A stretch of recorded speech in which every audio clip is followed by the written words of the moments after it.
Dear students, welcome back to science वाले channel. तो ये हमारी सेकंड वीडियो है chemical properties of carbon compound की। पहली वीडियो में हमने क्या पढ़ा था? हमने पढ़ा था कंबशन के बारे में, और हमने ये जाना था कि कोई भी कार्बन कंपाउंड हो, एल्केन हो या फिर कोई अल्कोहल हो कार्बन कंपाउंड के फॉर्म में, वो सब ऑक्सीडेशन करने पे, यानी कंबशन हमने ऑक्सीजन ऐड किया, ऑक्सीजन ऐड करने फिर ऑक्सीडेशन ही हुआ, वो भी एक टाइप का। उसमें हमारा जो प्रोडक्ट बनते हैं वो बनते हैं कार्बन डाइऑक्साइड और वाटर। वो भी एक टाइप का ऑक्सीडेशन प्रोसेस था, बट अब हम एक पर्टिकुलर ऑक्सीडेशन प्रोसेस सीखेंगे, उसके बारे में हम जानने वाले। ऑक्सीडेशन प्रोसेस आप सबको पता है कि क्या होते हैं, जिसमें हम ऑक्सीजन ऐड करते हैं, ठीक है, ये होता है ऑक्सीडेशन प्रोसेस। तो carbon compounds are easily oxidized on combustion. हमने पिछली वीडियो में कंबशन देखा था, कंबशन में भी ऑक्सीडाइज हो रहे हैं ना, कि कार्बन में ऑक्सीजन जुड़ रहा है, CO2 बन रहा है। पर यहां पे हम अलग ऑक्सीडेशन रिएक्शन देखने वाले हैं, जिसमें एक अल्कोहल कार्बोक्सिलिक एसिड में कन्वर्ट होती है। देखो, अब वो तो ऑक्सीडेशन था सिंपल, हमने ऑक्सीजन मिलाई। ये जो ऑक्सीडेशन है इसको हम ऑक्सीडाइजिंग एजेंट के साथ करेंगे। एजेंट मतलब कोई ऐसा सब्सटेंस जो किसी दूसरे सब्सटेंस में ऑक्सीजन ऐड करे। ऐसा कोई सब्सटेंस जो किसी दूसरी सब्सटेंस में ऑक्सीजन ऐड कर दे, उसे हम कहते हैं ऑक्सीडाइजिंग एजेंट।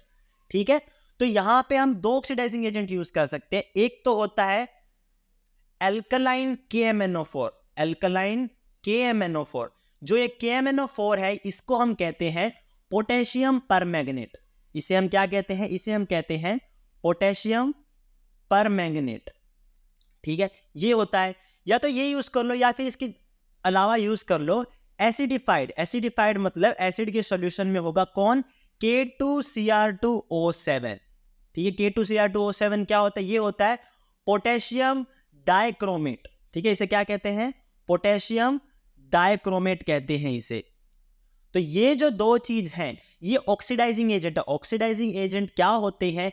ऐसे सब्सटेंस जो दूसरों को ऑक्सीजन दे सके। देखो, KMnO4 में ऑक्सीजन है तो ये ऑक्सीजन दे सकता है, K2Cr2O7 में ऑक्सीजन है, ये भी ऑक्सीजन दे सकता है। तो हमने एक अल्कोहल ली, तो यहां पे हमने कौन सी अल्कोहल ली है? इथेनॉल ले रखी है। इथेनॉल ली, या तो इसमें अल्कलीन KMnO4 मिला, या फिर इसमें मिला तो एसिडिफाइड K2Cr2O7 यानी कि पोटेशियम डाइक्रोमेट। तो हमें जो आंसर मिलेगा वो मिलेगा कार्बोक्सिलिक एसिड। और ये क्या है हमको पता है, इसको कहते हैं एथनोइक एसिड कहते हैं। इसमें दो कार्बन के ग्रुप है, सॉरी दो कार्बन है, यानी कि इथेन और COOH ग्रुप है, तो ओइक एसिड, एथनोइक एसिड। तो ये हमारी बात थी ऑक्सीडेशन की। इसका लास्ट पॉइंट आप देख लीजिए, लास्ट पॉइंट पे लिखा है कि जो इसमें ऑक्सीडाइजिंग एजेंट यूज किए गए वो कौन से ऑक्सीडाइजिंग एजेंट है? Alkaline KMnO4। एल्कलाइन हमने चैप्टर सेकंड में पढ़ा है, चैप्टर सेकंड एसिड बेस में पढ़ा है। एल्कलाइन का मतलब होता है जो बेसिक होते हैं। तो जो KMnO4 है वो बेसिक है, ठीक। और K2Cr2O7 वो एसिडिफाइड, यानी कि वो एसिडिक नेचर का है। और KMnO4 क्या होता है? KMnO4 होता है एल्कलाइन नेचर का।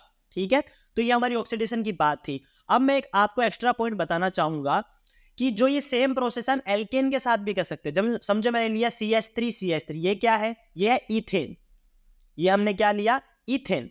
अब इथेन में आप सेम टू सेम यही चीजें मिला दो। समझो आपने मिला दी KMnO4, या फिर आपने मिला दे K2Cr2O7, ये एसिडिफाइड और ये बेसिक में KMnO4, तो आपको मिलेगा अल्कोहल। ठीक है, इसमें यह ध्यान में रखना है, एल्केन ऑक्सीडेशन पे अल्कोहल देता है, अल्कोहल का ऑक्सीडेशन करो कार्बोक्सिलिक एसिड दे देगा। तो ये हमारा ऑक्सीडेशन का पूरा प्रोसेस है। ठीक, अगली वीडियो में हम पढ़ने वाले एडिशन रिएक्शन के बारे में।